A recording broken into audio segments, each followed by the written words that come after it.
Hello, welcome back. CS 129. Before we start today, I'm going to take a little poll and see how everybody's doing with the homework. See if everyone's looking for an extension.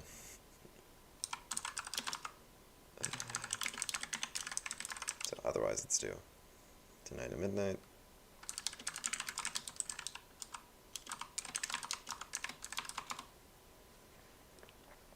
Let's check that out in Discord.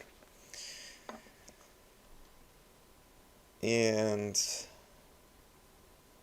I'll wait a minute for everyone to show up because I got a pretty low view count right now.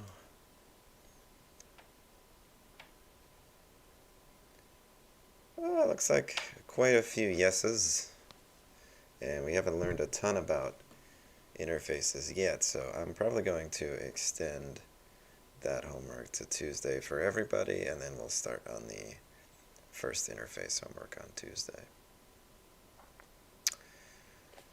Yeah, that sounds good, so we'll do that. So today's homework will be due Tuesday, then we'll start on the first interface homework on Tuesday. There'll probably only be 2 or 3 more homeworks to go before the final.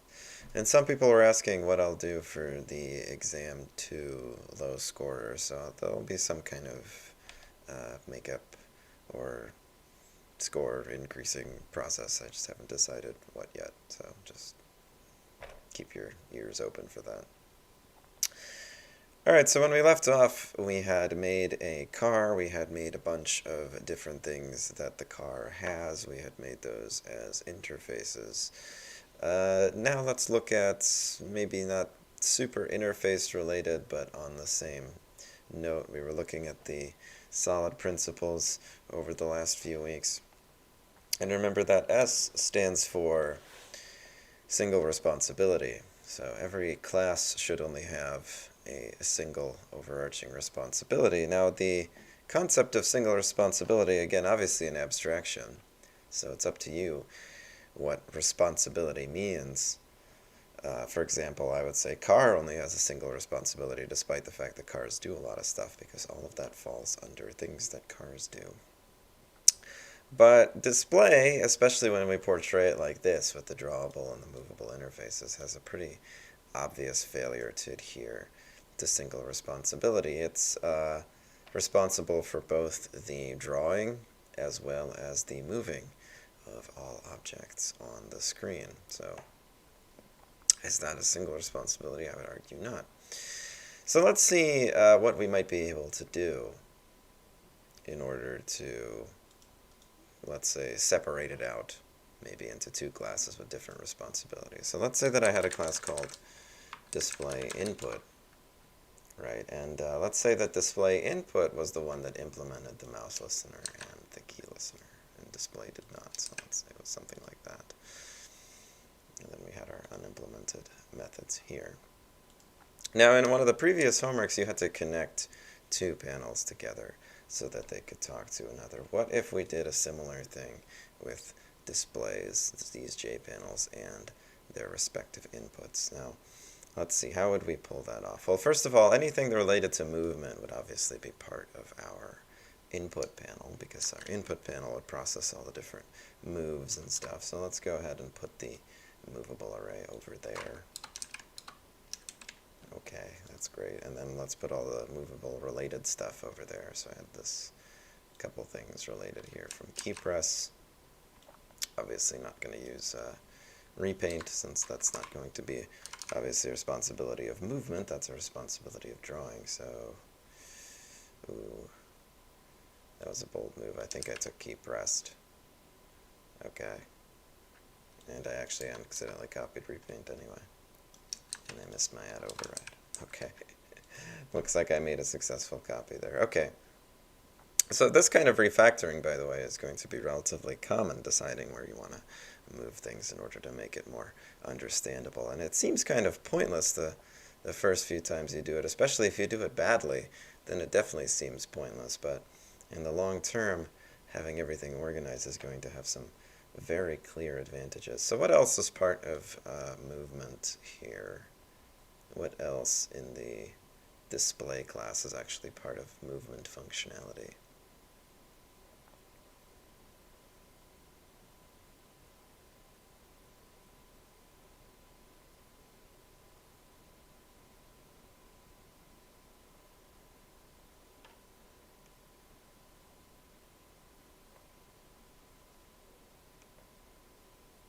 Or I guess I should say input receiving functionality.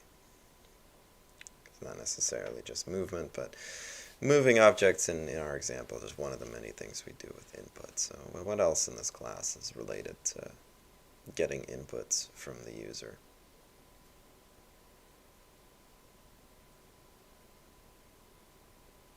As a hint, it's the boilerplate stuff you've probably looked over, you've probably done it lots of times.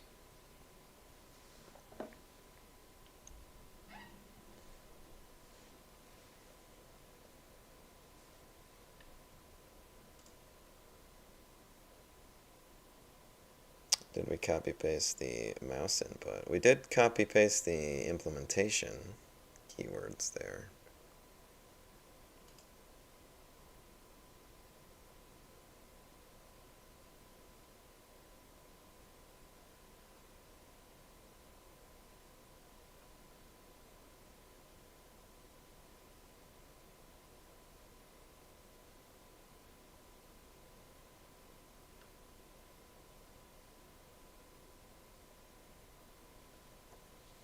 Anything else that we should be scooting over to the input handling class that we've started?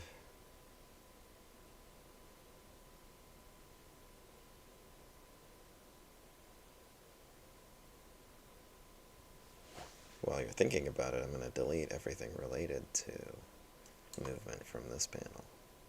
Get rid of all these implemented things here. And maybe that serves as a small hint.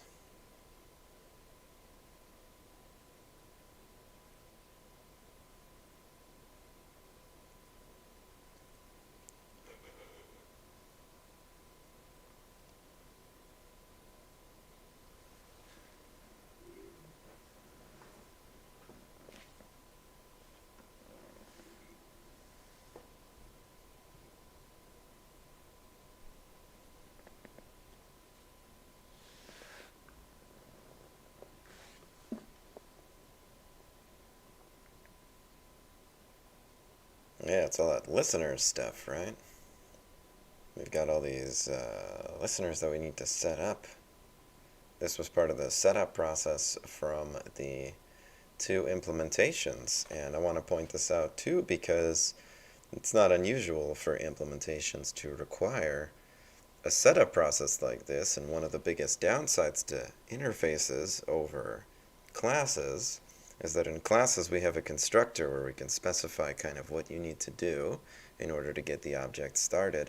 In interfaces, there's no simple place you can put your documentation that explains to the developer what you need to do to get rolling. So all of this stuff, you either have to read the documentation for mouse listener and keyboard listener to figure this out, or find this in an example or a tutorial or whatever, but there's not a clear place, there's no constructor for interfaces where you can put all of your setup. So I guess avoid having to do additional setup when an interface is created.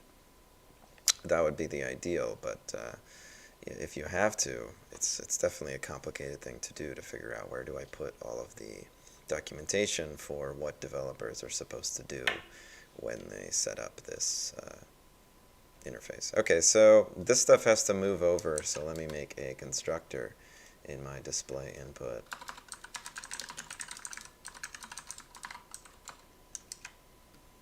Okay, I'm not sure what I'm going to do with all this stuff yet, but I definitely see one problem. First of all, the listeners are all expecting a panel. They need a Jpanel. They can only be attached to swing components, not necessarily only to a panel, but they definitely need a swing component as an argument. In fact, if we look at the documentation for those two methods, all right, it's being obtruse for me. Let me comment these out.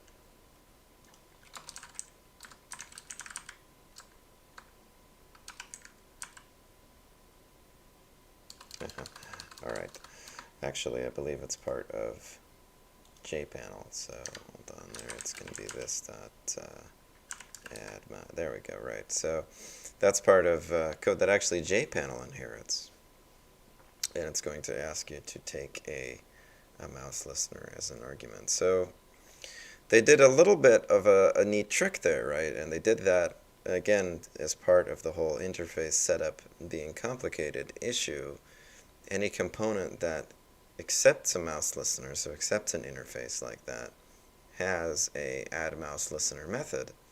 That helps a lot when you're a developer for discovery purposes. So if I want to know how to use a mouse input listener, I guess one of the first things I'm going to do is look on my parent object for something related to mouse or mouse listener. So it's nice to have something with the mouse listener name on any object that can use it. All right, how do I get a panel in here? In fact, how do I get this panel in here? How do I get my display and my display input linked? Well, it's going to be similar to how you would have done it on the homework, where you have to link the two panels together. So let's say I call it display inputs. I want to avoid the word input. That's a little too vague, so we'll call it the input listener or something. And we're going to instantiate it at the same time that the panel gets constructed. So whenever the panel gets constructed, it also constructs an input for itself. Okay, and I'll make this private so that outside classes can't modify it. We'll see what the consequences of that are in a bit. So I've got my input listener. What arguments do I need to take in the constructor in order to successfully set all of this stuff up? What arguments do I need to take in the constructor? And then start thinking about which words I'm replacing here. This is kind of this soup at this point. So take all the knowledge that you've gained so far and think about which words are getting replaced with what. But first, what do I need in my constructor arguments?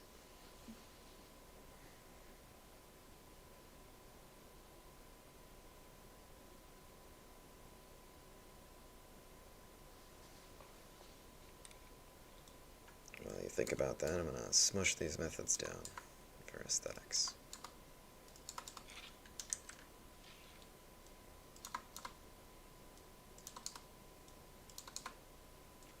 What do I need to take in my arguments in the constructor for display input?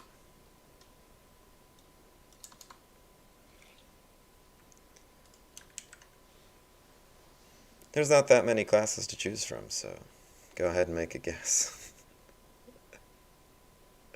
There's no penalty for being wrong. Yeah, it should take display as an argument. Or actually, we can be even more general, right? What could we say that's even more general than display? Because it doesn't have to be our little custom display guy. It could be something even more general. What could we do?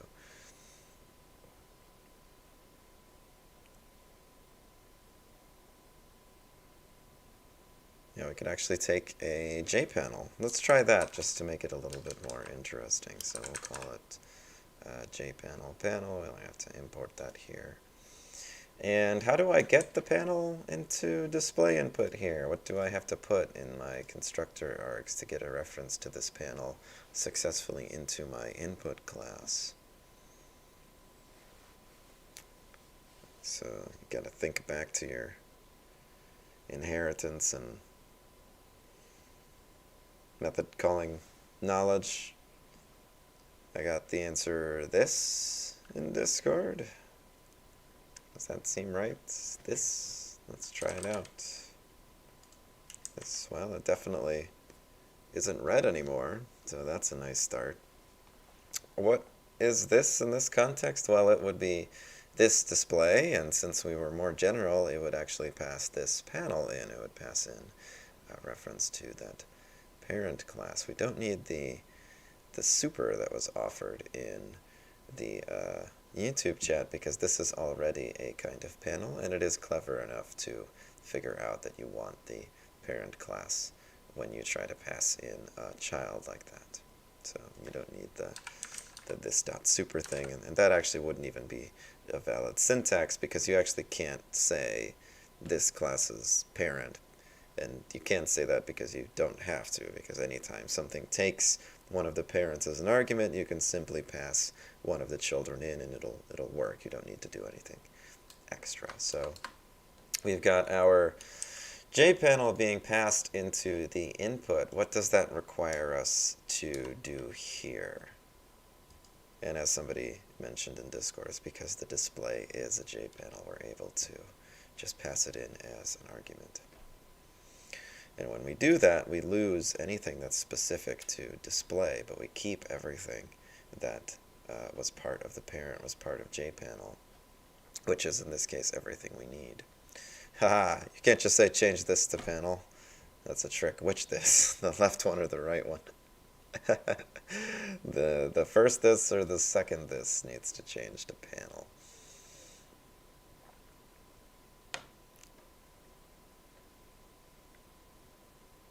Refactoring code with a lot of thises can be very complicated. You definitely need to remember that when you're moving code from one class to another, your this reference will almost always update.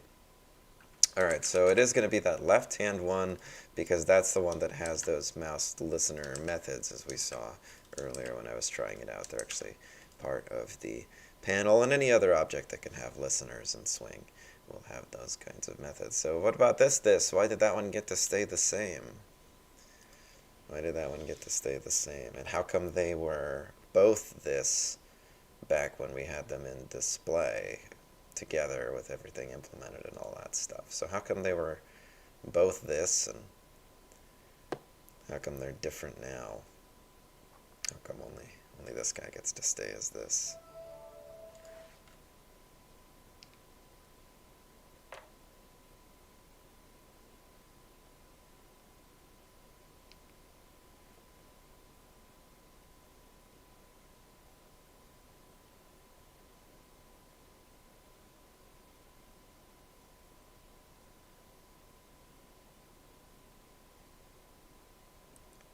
Delicious, this soup.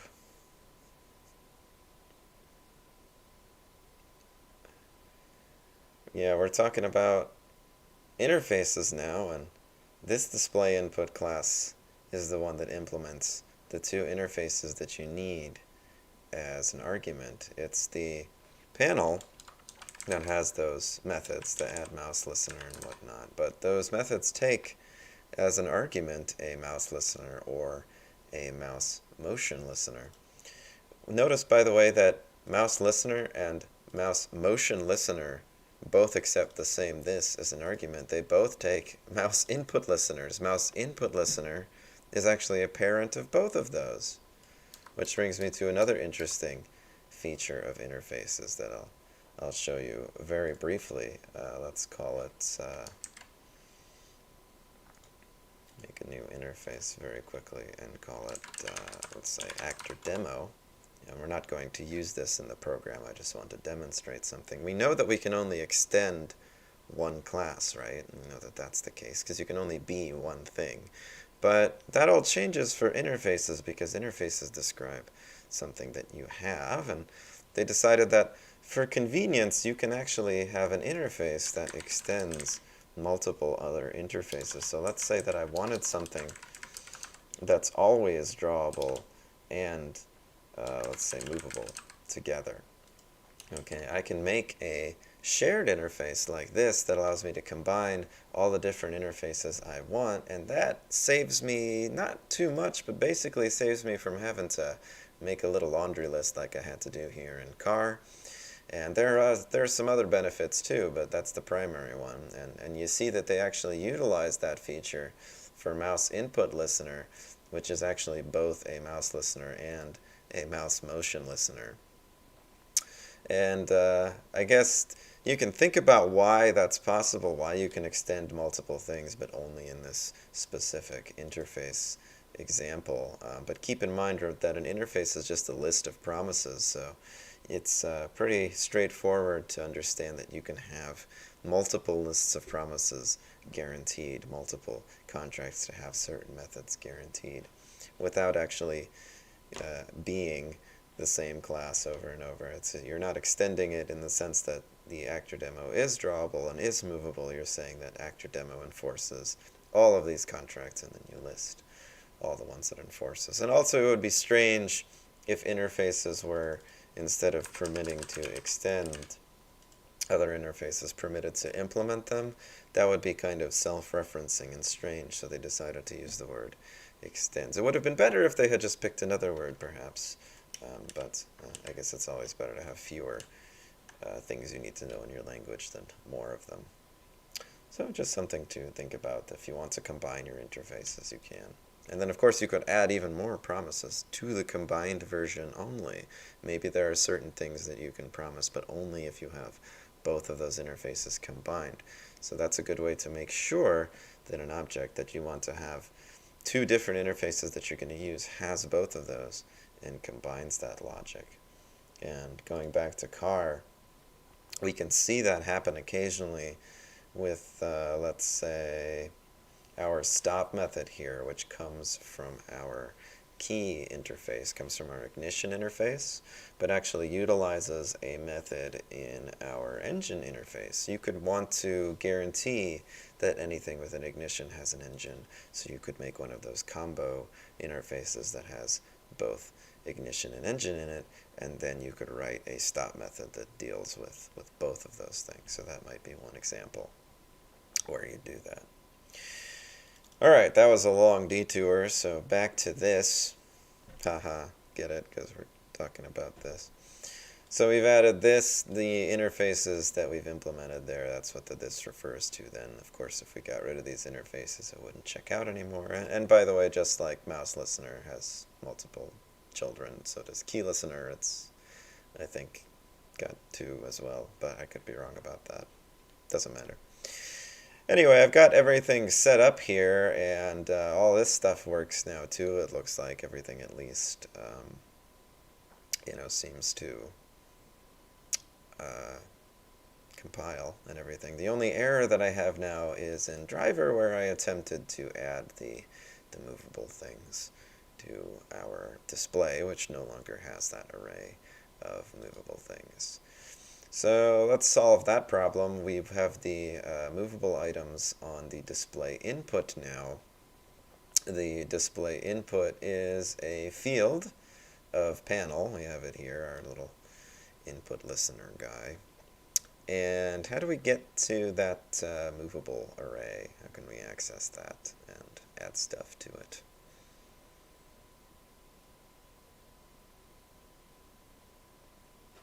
What is a friendly, object-oriented, good way to give access to that movable array that is stored on display inputs?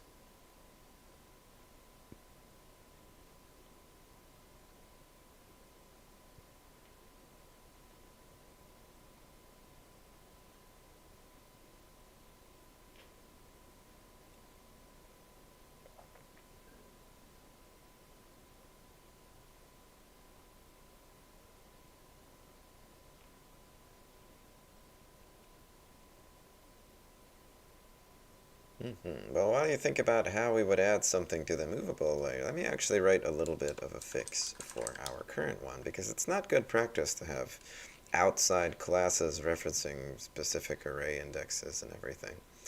Now, of course, somebody proposed a quick fix on YouTube, right? The change it to public, and that'd be fine too. And so is accessing indexes directly from other classes. That's also fine. But does it get confusing very quickly? It sure does, because what does 0 and 1 mean here and all that good stuff? Well, that can get complicated really fast. So what if we had a method like this in our display? It takes a drawable, and I'll add another field. I think we've done this a few times, so I'll do this pretty quickly. We'll call this next drawable. That's going to be 0, and it's going to be an integer, and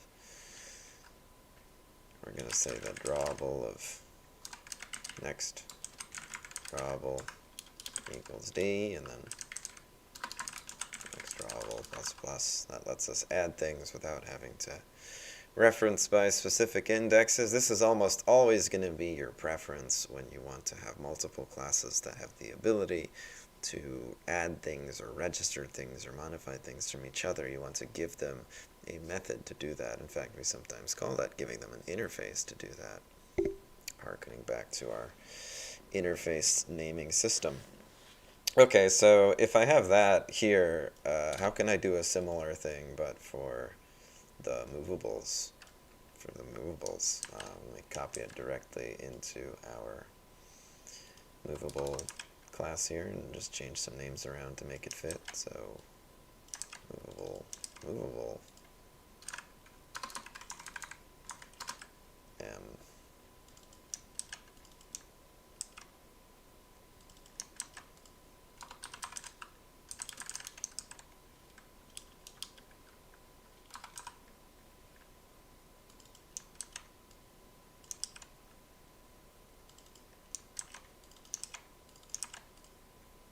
Cool. So what do I do to get that method to be accessible? Because it's still not accessible, is it?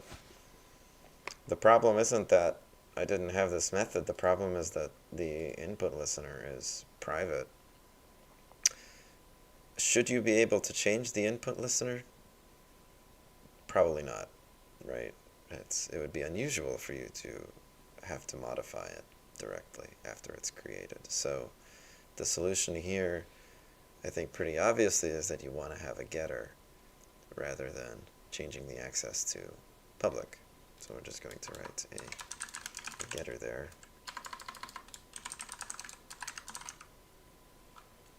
And we can call this something like get input handler. Turn. Okay. All right. All of that in mind, let's go back and fix our driver. These two are easy. We're going to say, rather than directly modifying them, we'll say panel dot add, what did I call it? Drawable. Add drawable, I'll add a car, and then I'll add the other car. Okay, how about for the movable stuff? What would be the invocation for the movable stuff? Jpanel dot something as your hint. So what's the invocation to add the movable stuff?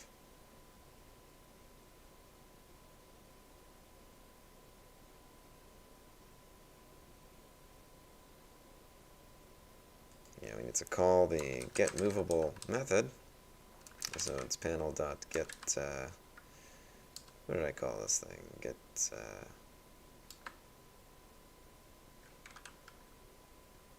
input something? Get input handler. Panel.get input handler, and then we're going to add movable, the car and the other car. Again, same car. We're adding the same car and the same other car to the display component, to that panel, and then we're adding the same car and the same other car to the movable, to the input component. So the power of interface is that we can pass the same object around, but treat it only as a little piece of itself, only as a few parts. This kind of loss of specificness, by the way, the fact that we're not getting a car anymore, it's really helpful when we're dealing with lots of different objects. So in this example, where we only have cars, it's kind of useless. You would say, oh, why don't we just pass the car? But just imagine that in addition to car, we have plane and boat and stuff too. Of course, you can't have an array of planes and boats and cars and everything. Maybe we'll add those if we've got time. Okay, so let's run it, see where we're at here with this, and then I'll probably upload it to the GitHub file. So if I hit A and D, nothing happens. Here's your hint, though. I'll hit D a few more times. Resize the screen.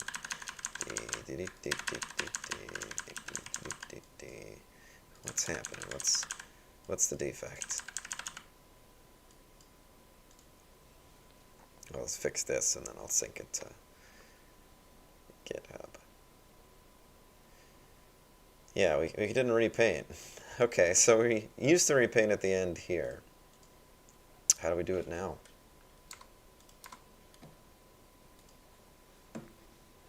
This definitely goes back to the same kind of problem that you had in that homework assignment, where you had to link the two panels together. You have two items that actually need a reference back to each other. Not exactly an unusual situation to have. Two panels that need a reference back to each other. Two classes that need a reference back to each other. This is a problem that most people summarize as dependency problems, dependencies in general. So this class A depends on class B depends on class A, and there are a lot of complicated solutions to doing this. You'll hear the terminology dependency injection get thrown around too. We're not going to talk about that today, but just keep in mind that this is a complicated problem, the idea of having the references tied to each other like this, when class A needs class B and class B needs class A. Of course, you can't pass them both in the constructor because, well, display input doesn't exist until its constructor is finished. So I can't really talk to the panel.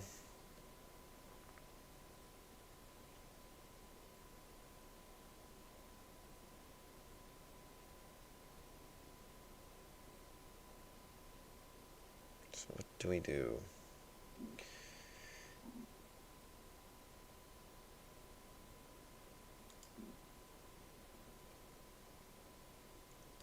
And we know our goal is something like this. We want to get a... we can actually, again, just use a Jpanel. We don't need anything specific to display. So let's say Jpanel panel equals new. Oh, we don't want it equals new. We want it to be a reference to the one that it's tied to. So I made a field for it. Someone recommended making a field for display in Discord. That would be perfectly fine too. But let's try just playing with making children here. And again, we can do that because we don't need anything specific to display. We just need to call the repaint method, which we inherited from Jpanel anyway. We don't need access to, let's say, this drawable array or I don't know, any of this stuff. We don't need access to any of this except the repaint method.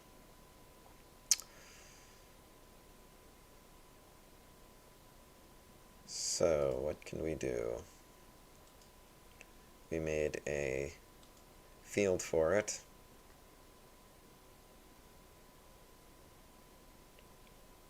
And now we need to link them together somehow.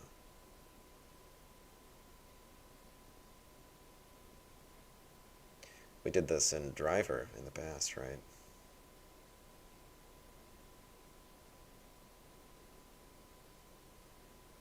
Yeah, of course we could, after we create the input listener, we can then tell the input listener that it is now registered to this panel. So equals this and do that.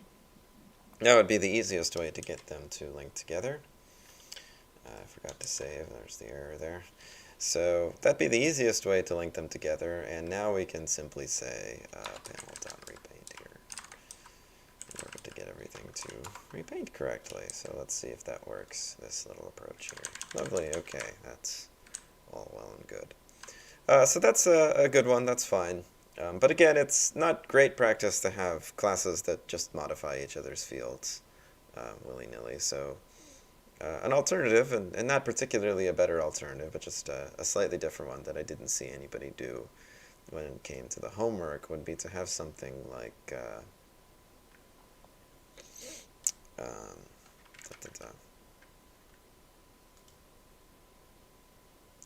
method that achieves that. Here, for example, we could have register panel panel, and then we would set it up here. This has the advantage of letting us set the panel reference here to private, as we did for the listener. In fact, we can pretty much set all of our variables here to private. We've given them all points of access through methods, and that allows them all to be private, which is good. So we could have done this, register panel list, And that would be just a very slightly an improvement, in my opinion, just because we have a method to interface between them instead of calling each other's fields. But of course, calling fields in other classes is convenient and shorter, so I don't knock you for it in the homeworks. Alright, any questions up to this point? Because we just did a pretty big refactor, right? We just pulled out the input. And what do we have now? We have the display and the interfacing, the movement, the inputs in separate classes. So we've completely separated those two responsibilities. How many times in previous assignments did you run into unexpected complexity because you tried to tie your display to your movement, or you tried to accidentally draw something maybe after a key or a mouse click?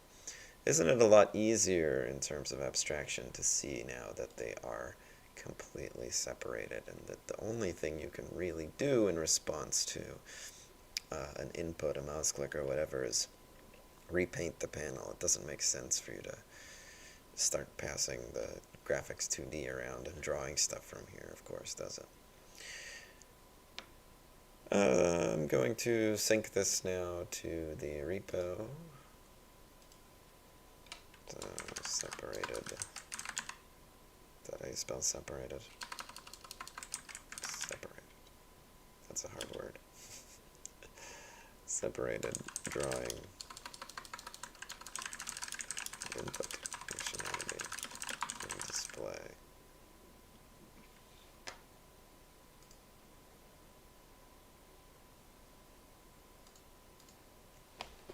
Alright, so you can sync that up.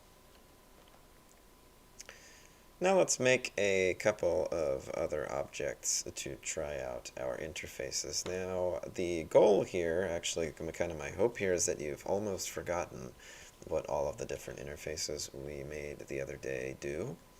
So let me make something that doesn't have one of these. So let's say, name me something that doesn't have either an engine or an ignition. So it's got one but not the other. That's a tough one. Pretty much everything that has one would have both. Well, I guess you could have an ignition and no engine. I don't know what the ignition would do. Let's go with electric car.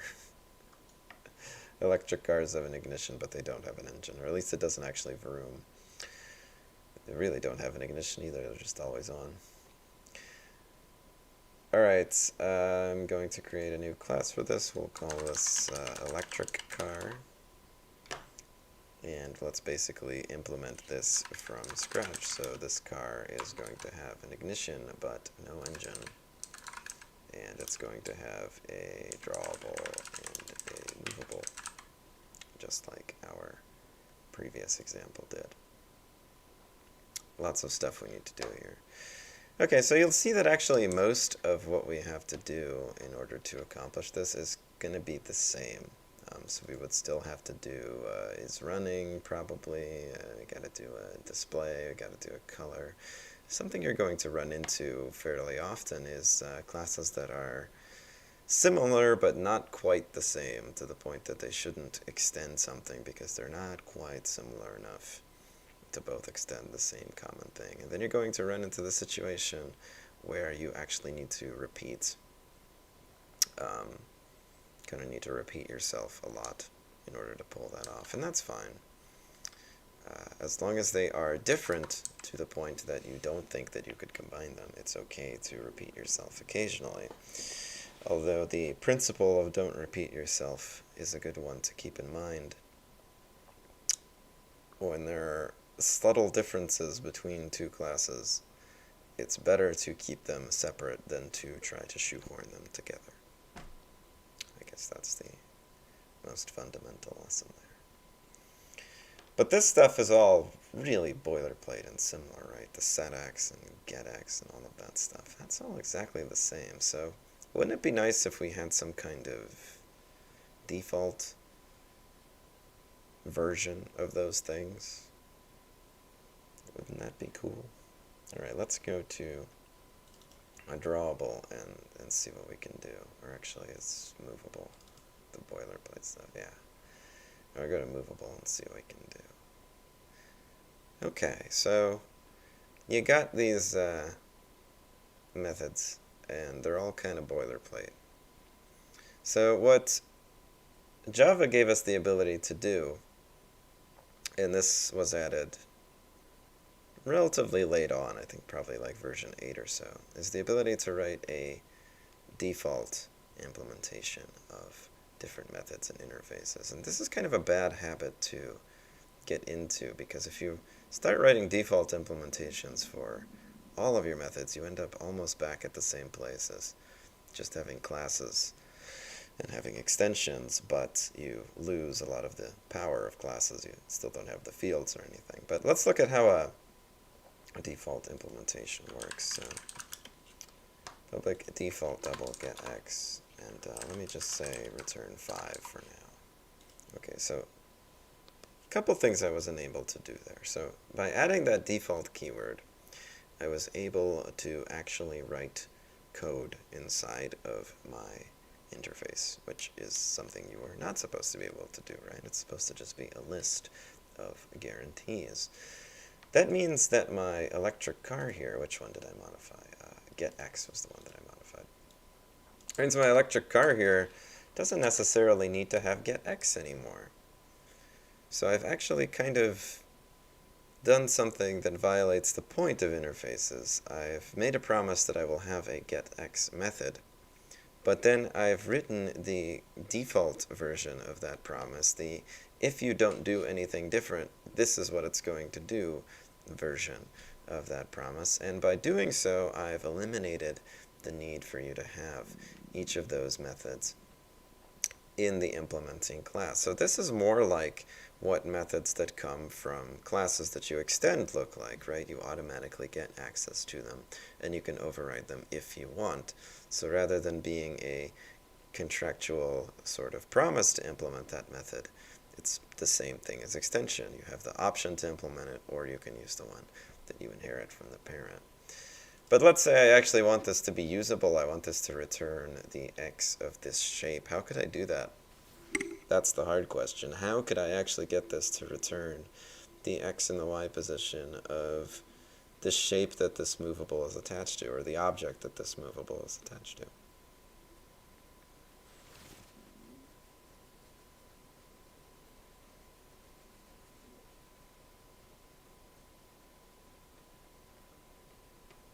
How can I actually get the x and the y of the object that this movable is supposed to be attached to? It's a very hard question, so think about it for a bit. Let's say that any time I implement movable, we're going to guarantee that I'm going to do it the way that we've done so far, where we have a shape. It might be a square or a rectangle, it might be an ellipse, it might be something else, but it's definitely going to be one of those shapes as the base, and then we're going to return the x.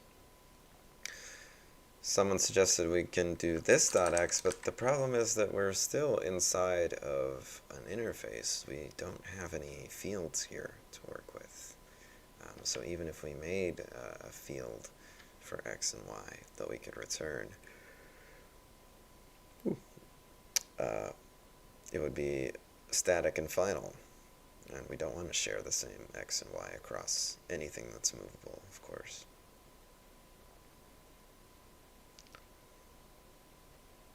So what we really want to do is ensure that anything that implements movable has some kind of underlying shape, and that underlying shape's x and y can be gotten through this interface. It's a good guess, though, that this.x is a good guess, because that would be what we would do the rest of the time if it wasn't an interface. This is the new problem that interfaces give us. And also why writing defaults is usually much, much harder than writing the equivalent default implementation in your classes. And so what can we do to get your x position? At this point in movable, you don't even have a shape to reference. So that's a good answer on U2. We can add a getter and a setter for the shape. Let's just add a getter so far. Let's go with public shape get shape, and this is going to refer to the shape that is the basis for this movable. So returns the base shape whose x and y location this interface track. Because that's how we've done it in the past. We've anchored all of our movement to one shape. If we add more shapes, you only need to return the base. That's the one that we use the x and the y of. So then how can I modify this to work again?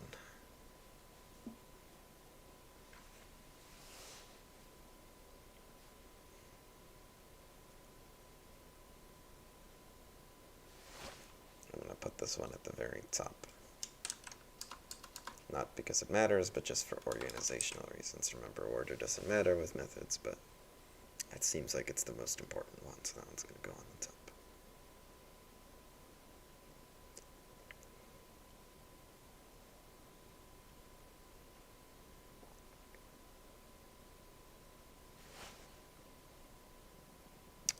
Close. Close, just fix that syntax that's in the YouTube chat a little bit. We've got return shape.getX, but that would be, there is no shape here.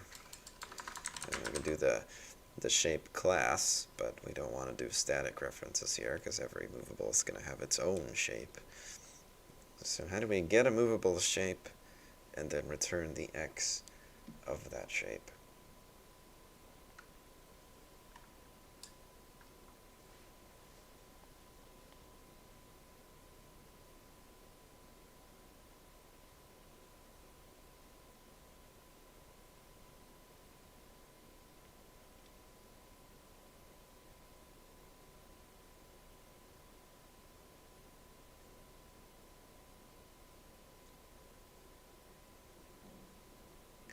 Do we see a lot of default implementations in the Java library of different interfaces? No, not really.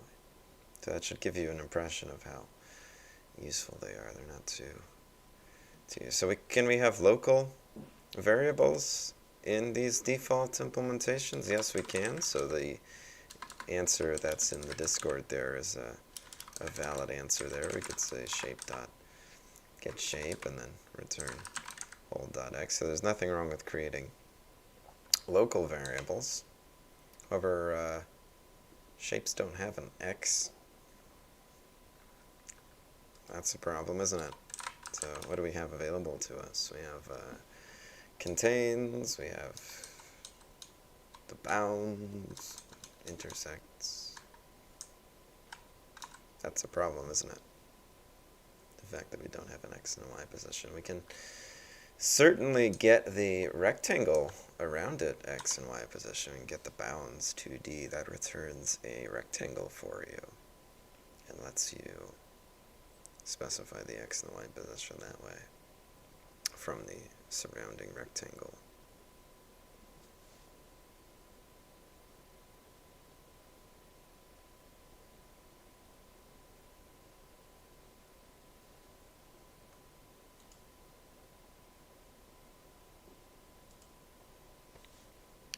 So not really an easy problem to solve.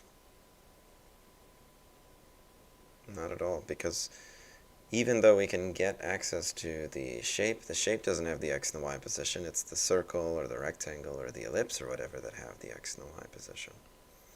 And if we wanted to get those instead, then we would have to do some kind of casting. And of course, if we did that kind of casting, then there's a chance that it would fail. And if it failed, then that'd be a problem. So the only real solution here is to kind of cast as all the different kinds of shapes we might have.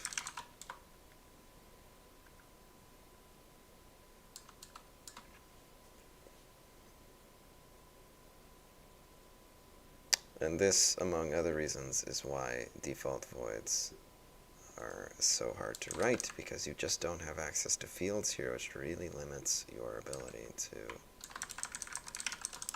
do a lot of the things that you would normally do. But let's say I just want to get the bounding box. So this is something that will be useful for your homework too. So I'm going to get the bounds 2D. This gets the rectangle that surrounds the outside. So this is going to be the bounding box surrounding the shape.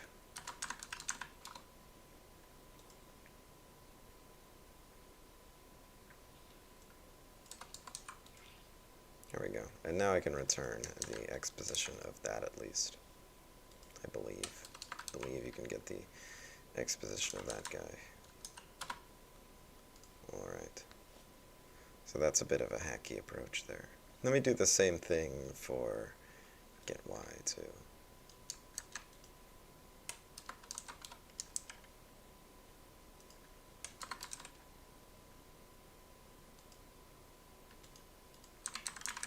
Default double get y. Okay, so that adds an additional obligation that we need to add to car. So this is an electric car. This is our old car. This is get shape added to our original that we wrote yesterday. Do we actually need to fulfill this? Well, I would say maybe, but we wrote our own get x and get y that are better here. So we actually don't really need this one, but let me go ahead and do it anyway, since it's simple. We're going to return our display guy. Alright, in electric car, I'm going to do stuff a little bit differently. I'm not going to have my own get x and get y. Okay, get rid of that. I'm going to add this new method that I wrote, and I'm going to return the same thing, that display shape. Okay, and just to make this a little bit more complicated, rather than having a rectangle here, I'm going to have an ellipse.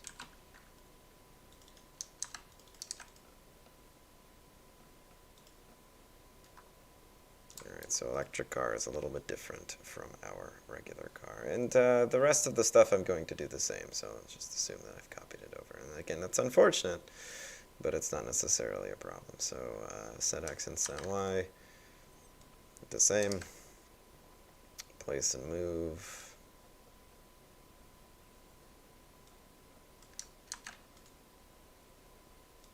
The same. We've seen how difficult it was to fix those. Could I have these both extend a common class that at least has place and move the same? Again, yes and no, because this one is now an ellipse. The other one is a rectangle. They can't extend the same thing because they have two different shapes. At least not in terms of their shape drawing. Okay, draw is the same.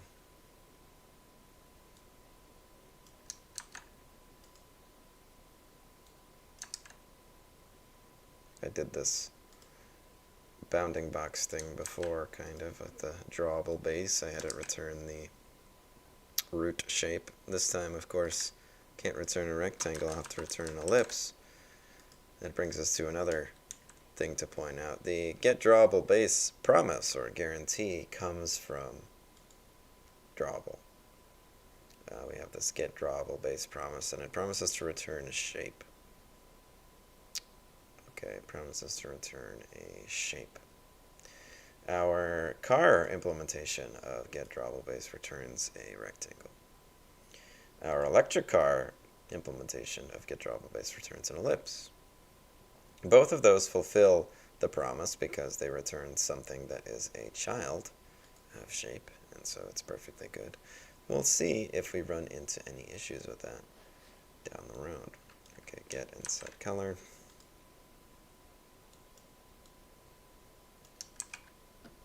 Get and set color. And I don't think I need these anymore. I think I don't have those methods in electric car, do I?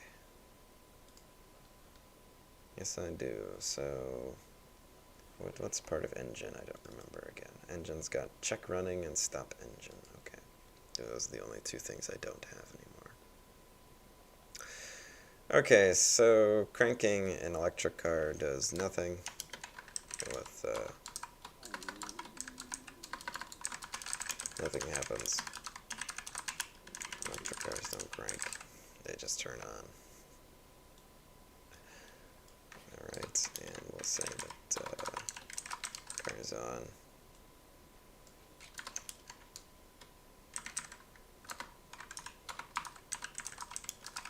Car is off. Now we used our engine class before to dictate whether or not the car was running or not. If the engine was running, then the car is running. If the engine wasn't running, then the car is not running. So we've run into an issue here. Electric cars don't have that issue. They don't have the same kind of engine. They have an engine that's always running, I guess. So what could we do? Well, we could make another engine class, one that extends engine, call it electric engine or something. That would be one approach. Could have it extend engine anyway. I'll leave that for you to think about because I don't think it matters here. All we're going to do in this example is go back to our driver and demonstrate that we can make other kinds of vehicles and still have them getting drawn to the screen. So we're going to make, we have these two cars here. We're going to make an electric car too. So here's an electric car. Oh, and I made them up there, by the way. There was some stuff we did in the panel to print them out and whatnot. Electric car, e-car. New electric car. E-car has some methods for placing it, I think, just like car does. And here it's those from its movable class. So let's place it at somewhere else on the screen. Let's go with 50/50, and I'll make another one.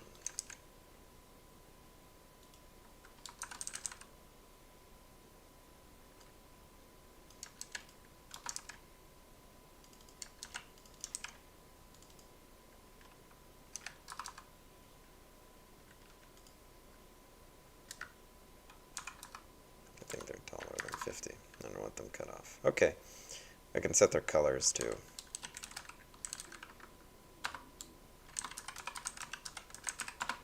Pink.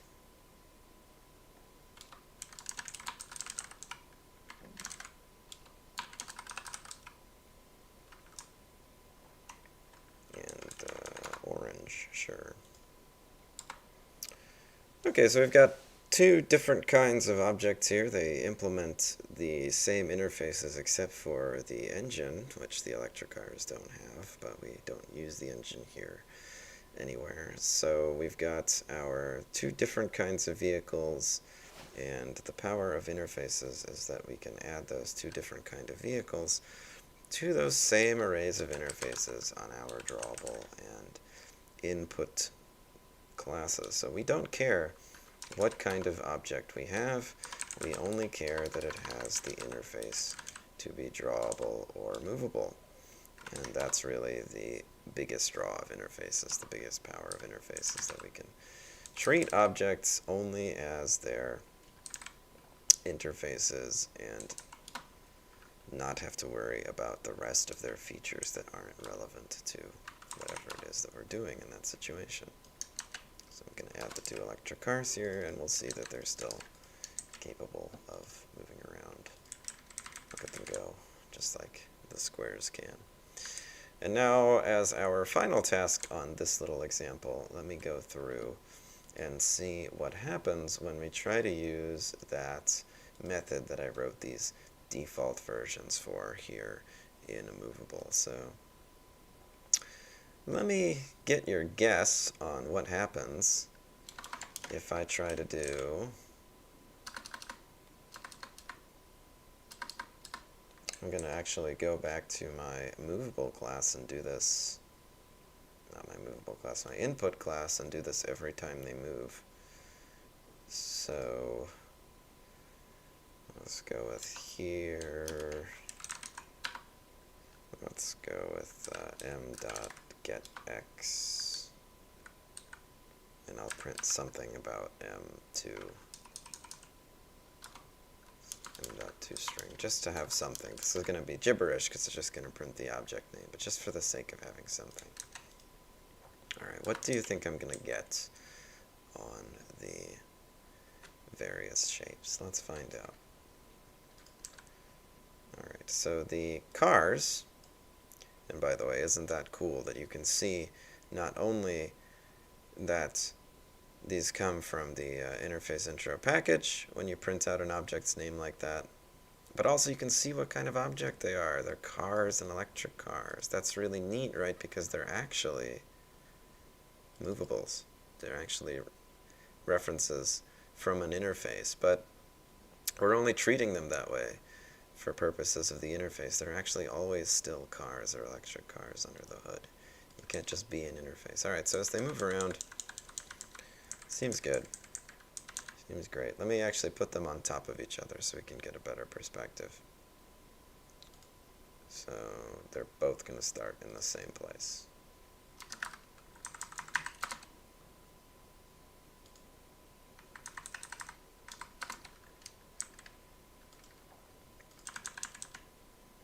Okay, they're the same.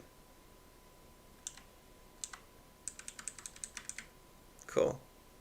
So, because of the way that swing does ellipses anyway, if you'll recall, when you get the ellipses x and y position, you're actually getting the top left corner of the box that would be surrounding the ellipse. And you might have said when you first saw that, why did they do that? That's really stupid. Why don't they give you the center or something? And I don't know this for sure, but it probably goes back to them running into this same problem that we ran into here. You get a shape, you can't get its x and y position because arbitrary shapes don't have it. You gotta get the x and the y position of something. The only thing that's universally accessible to all shapes is you can get this bounding box surrounding the shape, so we give you the x and the y of that. Isn't that funny that they kind of run into the same issue? Alright, let's do another thing here. I'm going to print out, let's say, toString here, and then we're going to print out, so let's say I am the default version.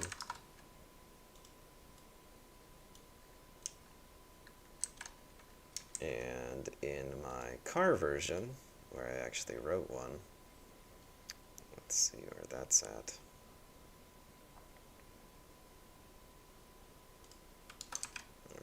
I am the car version.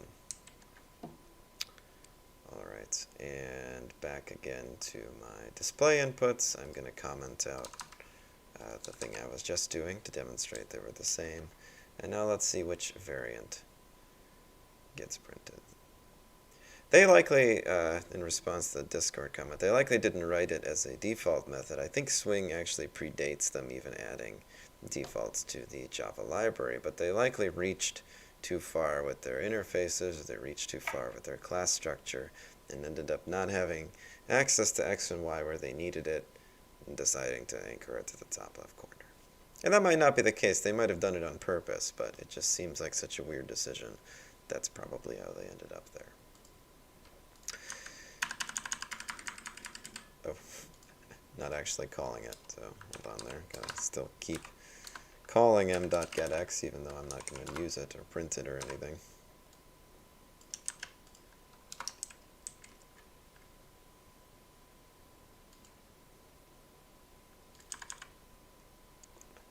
So electric car uses the default version, and you can see that car, since it has its own implementation, is using the car version. Someone offered 1v1 on Modern Warfare 2. That would just take a really long time. It's gotta be a larger game that we can all play at once, and then just whoever gets the highest score, whoever wins, if it's competitive for everybody. I don't want to say Battle Royale, but I think that's the only fair way to do it. Or we have to do like a tournament with brackets. That'd take forever.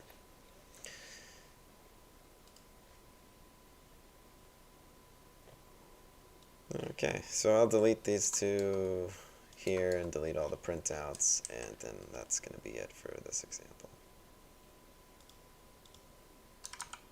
Just comment those out in case you want to try them.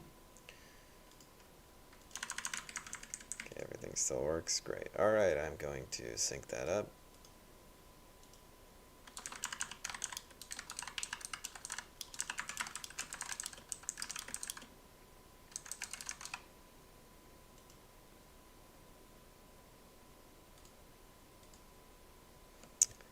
And there we go. I think if you don't have Minecraft, then you should autofail. I think that's the only fair way to treat it. You deserve it.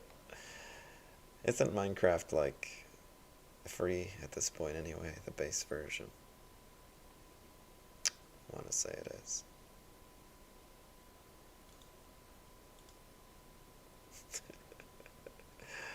Alright, we have about 10 minutes. I'm going to start a little example, and we're not going to finish it today. We'll finish it up next time.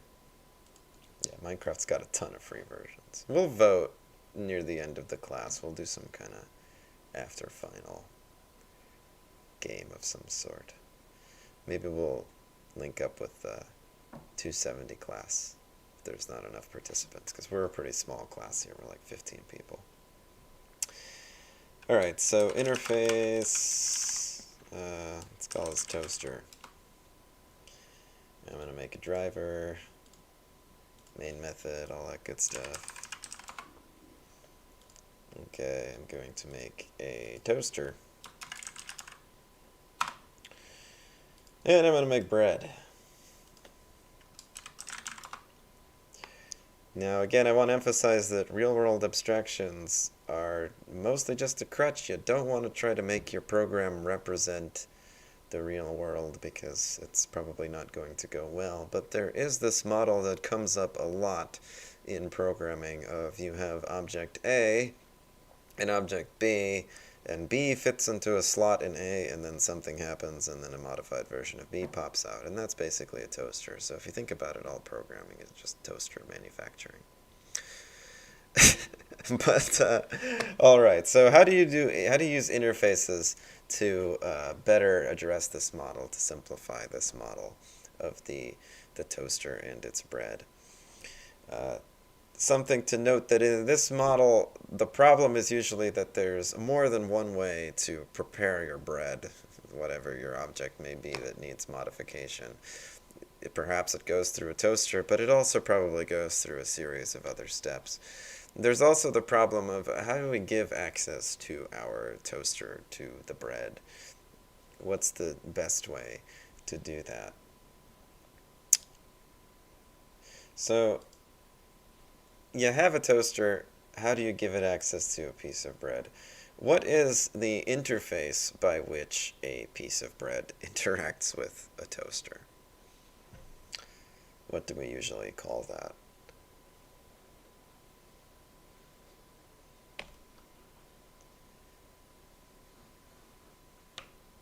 What is the interface by which a piece of bread interacts with a toaster?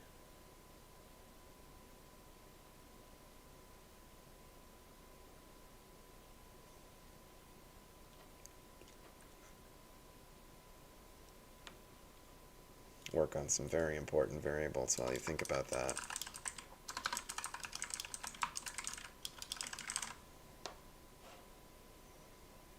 What is the interface by which bread interacts with a toaster? So bread is toastable.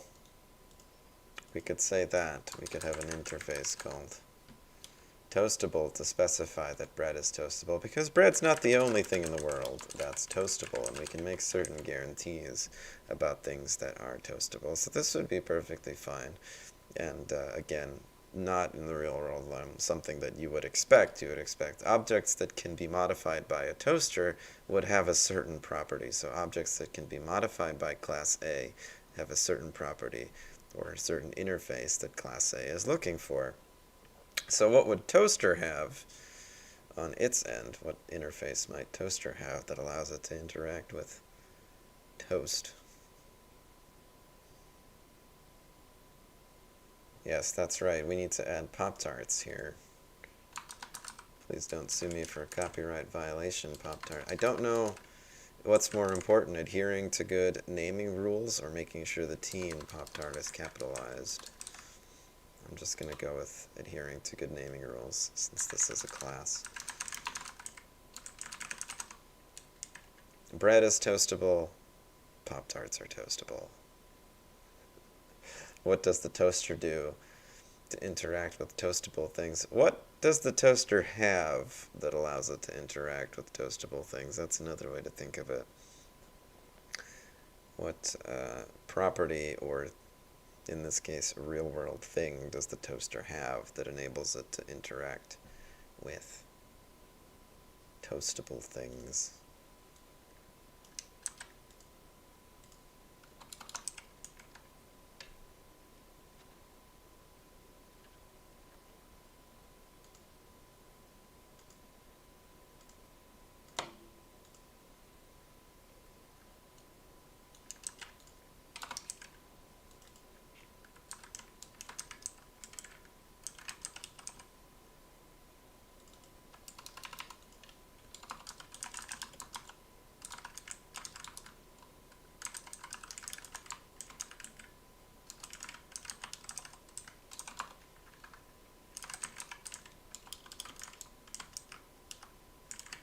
We'll have a couple different implementations here of our implementing classes. Pop-Tart meets this very important piece of information. So yeah, something like a slot would probably be the answer that I'm looking for, or a heating element, or whatever. There's some kind of socket into which toastable things go. So again, you'll see this paradigm come up. The class that needs to interact with the other class, it fits into some sort of socket, and then they can communicate. So what we're basically trying to do here is create some sort of communication, not between toasters and bread and toasters and Pop-Tarts. That's something that we've done a lot in previous examples, and we see how that can get more complicated as you add other things to the program. Now, what we really want to do is make an interaction between slots, or I guess toaster slot in this case, and anything that is toastable. So a toaster implements a slot. So what might be one of the functions of a toaster slot that we can guarantee? Specifically referring to how it interacts with toast, because that's what's really the important thing, or anything that's toastable, including Pop-Tarts.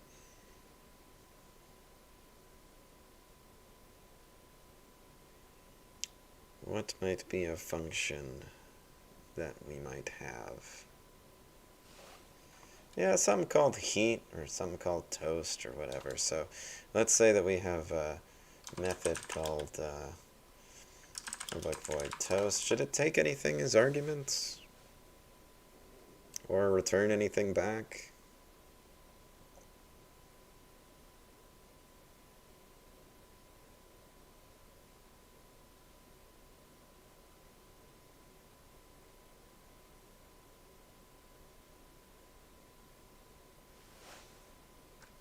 Could take a heat setting as an argument. That might determine how quickly it heats, but let's not get into that level of complexity. No, what it really needs to take as an argument is what it is that you're intending to toast, right? Because that's how you decide what happens. Or we could do it differently. We could have something like public void insert toastable, and then you would take the toastable there, and then toast actually executes the action. So that's possible. Have a series very much like this, where there is a method to add them, and you can see the parallel in what we just did in the previous example. We ended up needing to add items to a couple of classes to put them in the array. Well, a common way that you provide that functionality is through an interface like this. So you're going to add a toastable into the slot, and then the toast method will toast everything. So think about this example some more. we'll carry on with it next time. I'm going to sync it to Git, and that's all the time we have for today. So I will see you soon.